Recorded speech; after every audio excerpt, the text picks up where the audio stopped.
নমস্কাৰ যিসকলে BTADত এপ্লাই কৰিছিল LP UP পোষ্টৰ বাবে সিহঁতৰ বাবে খুবেই এটা ভাল খবৰ আহিছে যে মেৰিট লিষ্ট আৰু এপইণ্টমেণ্ট গতিকে এয়া DEE অফিচিয়েল ৱেবছাইট DEE এইটো বড়োলেণ্ড টেৰিটৰিয়েল কাউন্সিলৰ ৱেবছাইট হয় অফিচিয়েল ৱেবছাইট গতিকে আমি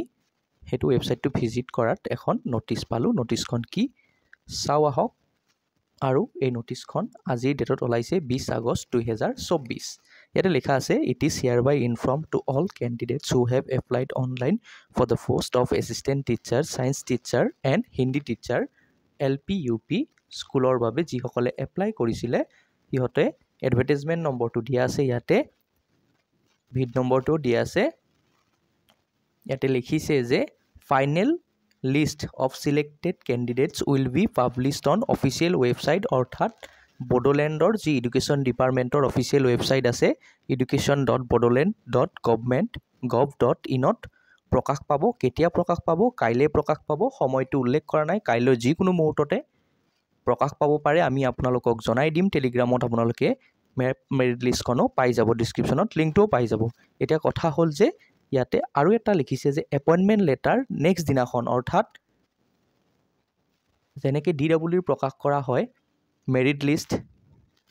ফাৰ্ষ্ট সেকেন্ড থাৰ্ড তেনেকৈ মেৰিট লিষ্ট ওলায় আৰু শেষত ফাইনেল মেৰিট লিষ্ট ওলায় ইয়াতে তেনেকুৱা একো কথা উল্লেখ কৰা নাই ইয়াতে কি লিখিছে যে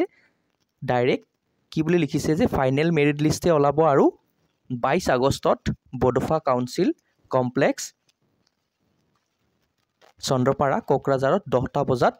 কি হ'ব এপইণ্টমেণ্ট সমূহ দি দিয়া হ'ব গতিকে ক্যান্ডিডেট সমূহক নিৰ্দিষ্ট ভেন্যুটোত 8:30 বজাত গৈ পোৱাকে উপস্থিত হ'বলৈ জনাইছে ইয়াতে এইখন নটিচত কিন্তু চাওক আপোনালোকৰ কাইলে মেৰিট লিষ্টখন প্ৰকাশ পাব আৰু নেক্সট দিনাখনেই খুবেই আচৰিতভাৱে নেক্সট দিনাখনে আপোনালোকক এপইণ্টমেণ্ট লেটাৰ দি দিয়া হ'ব গতিকে যিসকলে ভাবি আছিল মেৰিট লিষ্ট প্ৰকাশ পাব কেতিয়া পাব গতিকে চাওক খুব ভাল খবৰ এটা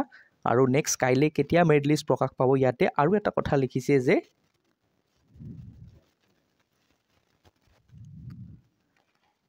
JP Brahma director of education JP ব্ৰহ্ম তেওঁ ডাইৰেক্টৰ হয় এডুকেশ্যন ডিপাৰ্টমেণ্টৰ বড়োলেণ্ড টেৰিটৰিয়েল কাউন্সিল কোকৰাঝাৰৰ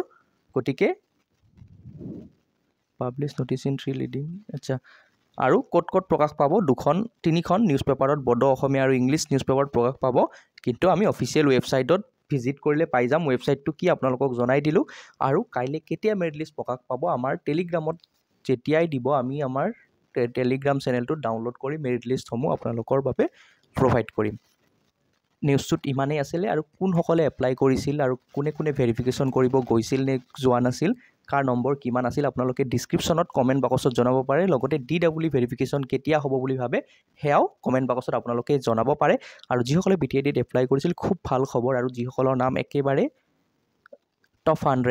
200ত আছিল সিহঁতৰ বাবেতো খুবেই ভাল খবৰ কাৰণ নিশ্চিত ৰূপে তেওঁলোকৰ নামটো থাকিবই চাগে যেহেতু আমি নাজানো কাইলৈ আমি আজি দিনটো পাৰ হৈ যোৱাৰ পিছত অন্তত ৰাতি 12টাৰ পিছতো আহিব পাৰে গতিকে অকনমান সময় আৰু আমি অপেক্ষা কৰিব লাগিব ফাইনেল মেৰিট লিষ্ট আহাৰ লগে লগে আমি আপোনালোকক জনাই দিম ভিডিঅ'টোত ইমানেই আছিল ধন্যবাদ আৰু খুবেই ভাল খবৰ আপোনালোকেও নিজৰ মতামতসমূহ জনাওক যিসকলে BTADত এপ্লাই কৰিছিলে ধন্যবাদ জয় অসমৰ ডেসক্ৰিপচনত তিনিওটা আমি লিংক দি দিম আপোনালোকে অফিচিয়েল ৱেবছাইট পাব আৰু টেলিগ্ৰাম চেনেলৰ লিংক পাব আৰু এডুকেশ্যন ডিপাৰ্টমেণ্টৰ যিটো অফিচিয়েল ৱেবছাইট তাৰো লিংকটো পাব গতিকে চেনেলটো সাবস্ক্ৰাইব কৰি এই বাতৰিটো বন্ধু বান্ধৱীলৈ শ্বেয়াৰ কৰিব